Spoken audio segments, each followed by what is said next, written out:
നമുക്കൊരു texture art ചെയ്താലോ? നിങ്ങൾ ഒരു പണിയും ഇല്ലാണ്ട് വീട്ടിൽ വെറുതെ ബോറടിച്ചിരിക്കുകയാണെങ്കിൽ നിങ്ങൾക്ക് ചെയ്യാൻ പറ്റിയ ഒരു സംഭവമാണ് ഈ ടെക്സ്ചർ ആർട്ട്. അപ്പൊ ഇത് എങ്ങനെയാ ചെയ്യുന്നതെന്ന് വെച്ചാല് കുറച്ച് പണിയായുധങ്ങൾ വേണം. സോ ഫസ്റ്റ് നമുക്ക് വേണ്ടത് ഒരു ക്യാൻവാസ് ഇല്ലാത്തവർക്ക് ഈ സൈസിലുള്ള കാർഡ്ബോർഡ് ആയാലും മതി. പിന്നെ നമുക്ക് വേണ്ടത് 2 പ്ലാസ്റ്റിക് കണ്ടെയ്നേഴ്സ് ആണ്. ഇതിലൊന്ന് നമുക്ക് ടിഷ്യൂ പേപ്പർ സോക്ക് ചെയ്യാൻ വേണ്ടിയിട്ടും മറ്റേത് ടിഷ്യൂ പേപ്പറിൽ കളർ മിക്സ് ചെയ്യാനും വേണ്ടിയിട്ടും. പിന്നെ നമുക്ക് അടുത്തത് വേണ്ടത് ഏറ്റവും മെയിൻ ഐറ്റം ടിഷ്യൂ പേപ്പർ. ഇതേപോലെ നിങ്ങൾ ഫേഷ്യൽ ടിഷ്യൂ ആണ് എടുക്കുന്നതെന്നുണ്ടെങ്കിൽ ഒരു 3 എണ്ണമൊക്കെ മതിയാവും.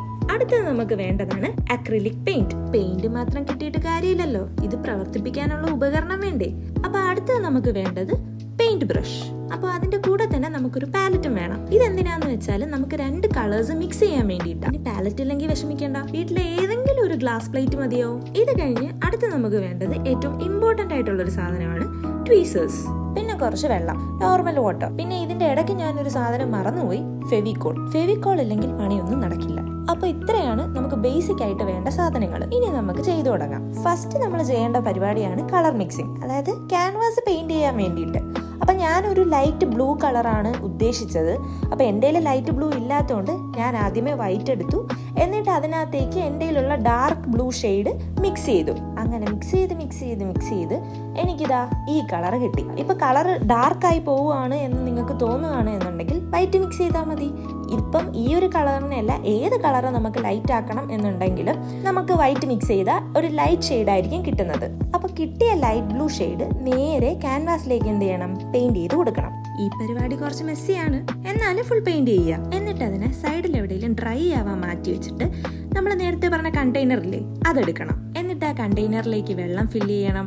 അത് കഴിഞ്ഞിട്ട് നമ്മൾ ആ ടിഷ്യൂ പേപ്പർ ഓരോന്നായിട്ട് ചെറിയ പീസായിട്ട് കീറി ഇട്ട് കൊടുക്കണം. എന്നിട്ട് ഈ ടിഷ്യൂ പേപ്പർ സോക്കാവാൻ വേണ്ടിയിട്ട് കുറച്ച് ടൈം അതിനെ എങ്ങോട്ടേലും മാറ്റി വെക്കണം. ഈ സമയത്ത് എൻ്റെ OCD എന്നെ ട്രിഗർ ചെയ്തുകൊണ്ട് ഞാൻ ആ ക്യാൻവാസ് എടുത്ത് അതിന്റെ 4 സൈഡിലും പെയിന്റ് കവർ ചെയ്ത് കൊടുത്തു. ഇത് സത്യം പറഞ്ഞാൽ ഒരു ആവശ്യമില്ലാത്ത പരിപാടിയാണ്, ബട്ട് നമ്മുടെ സാറ്റിസ്ഫാക്ഷനിലാണല്ലോ കാര്യം ഇരിക്കുന്നത്. അങ്ങനെ ആ പരിപാടി കഴിഞ്ഞ് നമ്മൾ ക്യാൻവാസ് ഡ്രൈ ആവാൻ മാറ്റി വെച്ചിട്ട് അടുത്ത ചെയ്യേണ്ട പരിപാടിയാണ് സോക്ക് ചെയ്തിട്ടേക്കുന്ന ടിഷ്യൂ പേപ്പറിലെ വെള്ളം മൊത്തം നമ്മൾ സ്ക്വീസ് ചെയ്ത് കളയണം. എന്നിട്ട് ഈ സ്ക്വീസ് ചെയ്തിട്ടേക്കുന്ന ടിഷ്യൂ പേപ്പറിനകത്തോട്ട് നമ്മൾ പെയിന്റ് മിക്സ് ചെയ്യണം. ഇനി നമ്മൾ ചെയ്യേണ്ട പരിപാടിയാണ് ക്ലൗഡ്സിന്റെ ഔട്ട്ലൈൻ വരയ്ക്കുക എന്നുള്ളത്. അപ്പൊ നമുക്ക് കുറച്ചുകൂടെ ഈസി ആവും.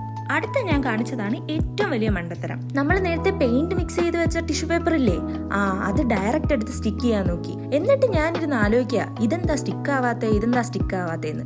അപ്പോഴാണ് എനിക്ക് ഫെവിക്കോളിന്റെ കാര്യം ഓർമ്മ വന്നത്. പിന്നെ ഞാൻ ആ ടിഷ്യൂ പേപ്പറുമായിട്ട് ഫെവിക്കോളും മിക്സ് ചെയ്തു, പിന്നെ കുറച്ചുകൂടെ കളർ ആഡ് ചെയ്ത് കൊടുത്തു.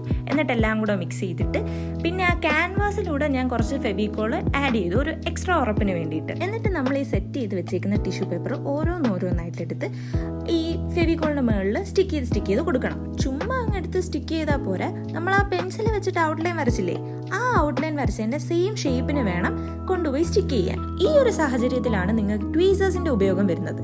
കാരണം ഈ ട്വീസേഴ്സ് ഇല്ലായിരുന്നെങ്കിൽ ഞാൻ നല്ല രീതിയിൽ കഷ്ടപ്പെട്ടു പോയേനെ. ഇനിയിപ്പോ നിങ്ങളുടെ കയ്യിൽ ട്വീസേഴ്സ് ഇല്ല എന്നുണ്ടെങ്കിൽ ടൂത്ത് പിക്ക് ആയാലും മതി. കാരണം കറക്റ്റ് നമുക്ക് ആ ഒരു ഷേപ്പിന് അറേഞ്ച് ചെയ്തെടുക്കാൻ വേണ്ടിയിട്ടാണ് ട്വീസേഴ്സ് ഉപയോഗിക്കുന്നത്. സത്യം പറഞ്ഞാൽ ഇതാണ് ഇതിനകത്ത് ഏറ്റവും ടൈം കൺസ്യൂമിംഗ് ആയിട്ടുള്ള പ്രോസസ്. ബട്ട് ഫൈനൽ ഔട്ട്പുട്ട് ചെയ്ത് കഴിഞ്ഞ് കാണുമ്പോൾ കിട്ടുന്ന ഒരു സാറ്റിസ്ഫാക്ഷൻ അത് പറഞ്ഞറിയിക്കാൻ പറ്റത്തില്ല. എന്തായാലും നമ്മുടെ സ്കൈയും ക്ലൗഡ്സും ചെയ്ത് കഴിയുമ്പോഴത്തേക്കും ഇങ്ങനായിരിക്കും കിട്ടുന്നത്. തുടക്കത്തിൽ പാളിപ്പോയെന്ന് വിചാരിച്ചെങ്കിലും അവസാനമായപ്പോ അടിപൊളിയായില്ലേ? എന്തായാലും എങ്ങനെയുണ്ടെന്ന് കമന്റ് ചെയ്യണേ.